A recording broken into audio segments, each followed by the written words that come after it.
I don't know if you're aware of this, Brooke, but Patrick Mahomes is good at football. What? Yeah, that's what I have heard. Is that the primary reason why the San Francisco 49ers were runners-up?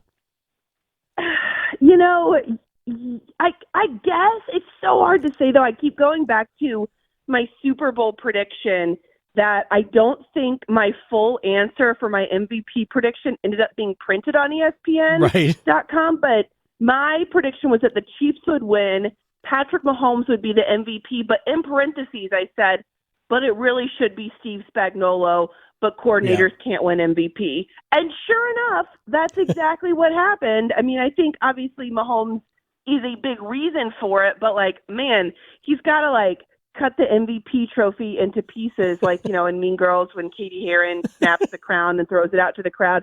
But he's got to cut it in half and get half of that to Spags for just the way the defense kept the team in the game, especially when the offense couldn't figure out what the heck it was doing in the first half. They used to give you like a car or a truck when you won MVP. Maybe if they still do that, maybe he can give that to Spags. Oh, see, that would work. Or send Spags to Disneyland and Patrick just go home, or maybe let Spags come with them.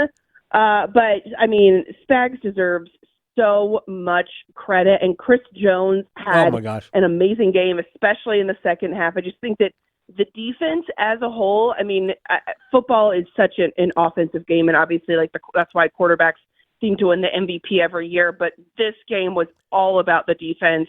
Then, having Patrick Mahomes helped.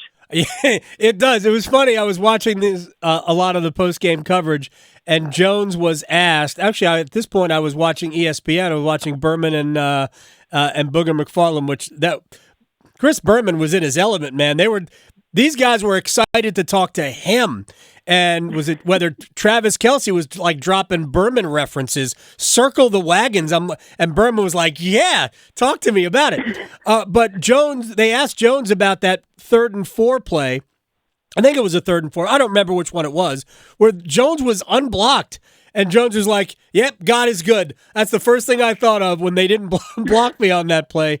Because there were a couple of sequences where it looked like Kansas City had not about out-prepared, but out-schemed San Francisco when San Francisco had the ball. Yeah, 100%.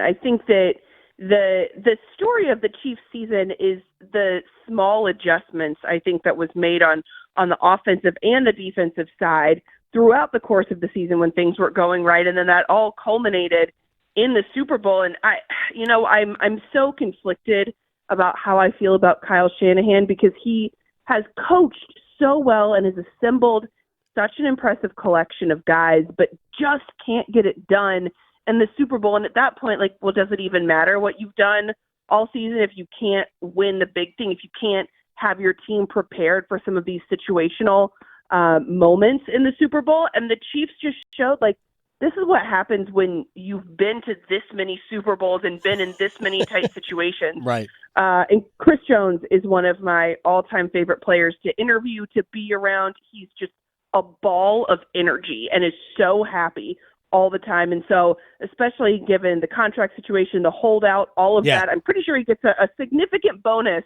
for not only being in the Super Bowl, but winning the Super Bowl. Every play he had was just further proof that he bet on himself, and he's cashing in Vegas. How appropriate. No question about that. All right, so about preparation, here's what Kyle Shanahan had to say about the decision to take the ball first in overtime. He said, we wanted the ball third. He talked about, we had discussed it, and we had talked to our analytics people. He says, we wanted the ball third. If both teams matched and scored, we wanted to be the ones who had the chance to go win. Got that field goal, so we knew we had to hold them to at least a field goal, and if we did, then we thought it was in our hands after that. Didn't he think maybe that we just played with fire and didn't get burned at the end of regulation, where Kansas City was this close to scoring a touchdown and beating them there? Basically, if there was more time, if there were 3 more seconds at that point at the end of regulation, they probably would have run another play. Like, Yeah. was Kyle there for that? That's my curiosity. You're not going to get the ball third if you kick a field goal, is my thinking. So did they really think that through?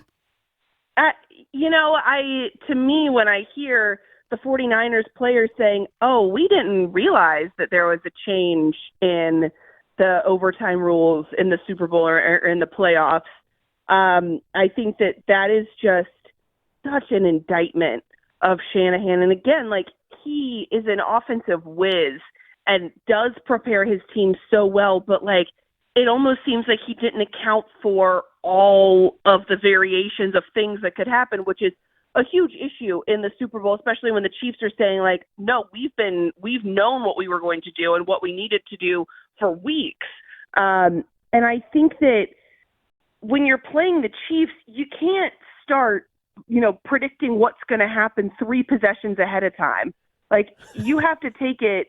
When I think about coaching advice or coaching cliches, it's always one game at a time, one play at a time, one drive at a time.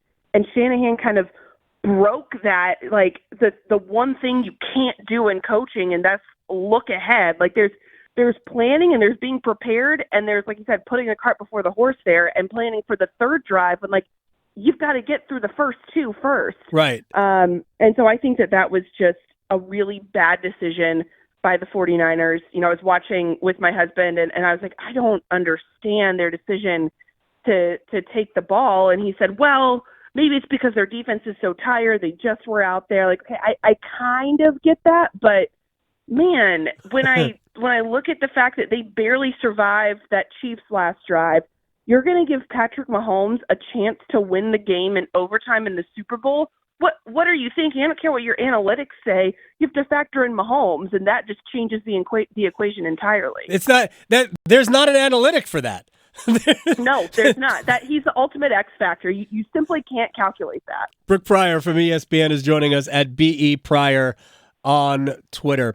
The way the way San Francisco played the game, I also thought that they didn't run the ball at all in the third quarter. They didn't even attempt. They attempted one running play until before San Francisco, in their first 3 possessions, before San Francisco took the lead, and then they got back to doing what they did. From that point on, they were really good. Did you like Brock Purdy's overall game last night?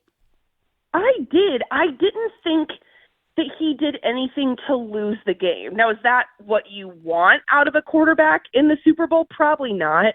But, that's my husband and I got in a little bit of Brock Purdy discourse after the game, and we had to shut it down because, according to him, his timeline said that Brock Purdy was terrible. You can't win a Super Bowl with Brock Purdy, and I very much don't think that's the case. I think that Purdy played well enough that they should have won. To me, again, I go back to Shanahan, and taking the ball out of Christian McCaffrey's hands made me want to pull my hair. And I was like, he forgot. Oh, yeah, that's right. 2 years ago, we did trade for Christian McCaffrey so that we could win a Super Bowl. And yet we have him. We're in the Super Bowl. We're just not going to use him anymore. I think the fact that Purdy didn't throw an interception, he didn't have a turnover. I mean, I think that he played well enough that the 49ers should have won. He doesn't have to be an MVP. He doesn't have to be in the conversation with Patrick Mahomes and Lamar Jackson and all those guys, but he was good enough, and that should win a Super Bowl in almost every instance, except when you have a cheat code on the other side that can just go to that next level. Yeah, when I used to play video games, and I'm not a Madden person or any the modern video games, we used to go into hyperspace playing asteroids. That's Patrick Mahomes. Like, all of a sudden, everything you're gone. Now you're over here. That's what Mahomes is like. Who would have been had San Francisco had they picked up the first down right after the 2-minute warning in regulation and ended the game on a field goal? Who would have been the MVP for the 49ers? Oh, Juwan Jennings. I think so too. All the way. I was so that's my favorite part of Super Bowls like that, to that point, is there's always this like surprise hero that comes up, and Juwan Jennings, I don't think I would have loved to know what the pregame odds were of him winning Super Bowl MVP. Because I'm going to guess they were not anywhere near like the top 7. Had to be something in the neighborhood of 50-1. Had to be. Oh yeah, and the fact that he threw the first touchdown pass, would not have guessed that. No. And then caught the second one, had some just really big plays. To me, he came up big in these crucial moments. And if not him, my other kind of unsung hero was Chris Conley. I mean, a special teamer in that situation is probably not going to win MVP. But he was so, I think, really good at the situational football, the special teams tackle he had. Yep. A third or fourth quarter, he also had downed a punt at like the 2-yard line, had an 18-yard catch. And to me, I love I don't think that Chris Conley's going to call it a revenge game, but I do kind of like that revenge narrative or playing against your old team. When I was covering the Chiefs, Chris Conley was there, and I remember talking to him. Great guy, played at Georgia, really smart, thoughtful player who I think added a lot to the Chiefs, but that was back when like they did have almost like a 49ers type cast of offensive threats, and he eventually, left in free agency. And so for him to be playing against his former team was just, I love a storyline like that. And I think he really stepped up in the moment. So those would have been my 2 guys, which is just wild to say. Would not have picked either of those guys before the game. You could have wagered on a wide receiver, a non-quarterback to throw a touchdown pass, which is it's not a huge long shot, but it was like 15-1 that that would have been a wonderful value for those people who think about it in these terms. Final thing for Brooke Pryor from ESPN at BE Pryor on Twitter. We throw around the dynasty word a lot. Is there any reason why we shouldn't consider, even if they weren't to win another one, is there any reason why we shouldn't consider this a dynasty? None. Absolutely none. Because not only did they win back-to-back, but they're 3 in 5 years. They were in it another one of those years and lost. I mean, this is a team that this is supposed to be the year that they were bad, that they weren't going to, make the Super Bowl, much less win it. They had a losing record in December. They had to go on the road for the majority of the playoffs. When they do all of those things, it's a dynasty because they did it in back-to-back years. And to me, the moment that made me laugh out loud in the postgame was when Patrick Mahomes said, "We're not underdogs. We're the Kansas City Chiefs Super Bowl champions." And I said, yes, we know that. We've been saying that all year. I don't care what your record is. I don't care where it feels like momentum is. At no point am I going to buy we're the underdogs. You can't be the underdog and a villain, and that's what it felt like the Chiefs tried to be. But you know what?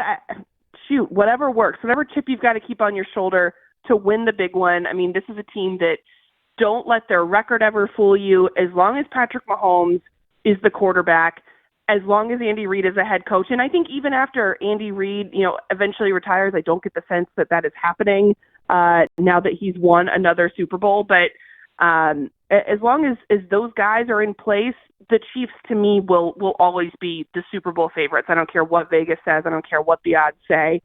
The Chiefs are inevitable, and they are absolutely a dynasty. No, there's no in a salary cap year where it's especially when you have high priced players and it's hard to keep everybody when you pay big ticket items like your quarterback. Although the salary cap continues to go up, and Mahomes' contract in terms of how it looks, next to the salary cap is going to get less and less obtrusive, although he's probably going to get refinanced, if you will. That he'll get a raise because he's going to start falling behind in terms of contract, but that's all right.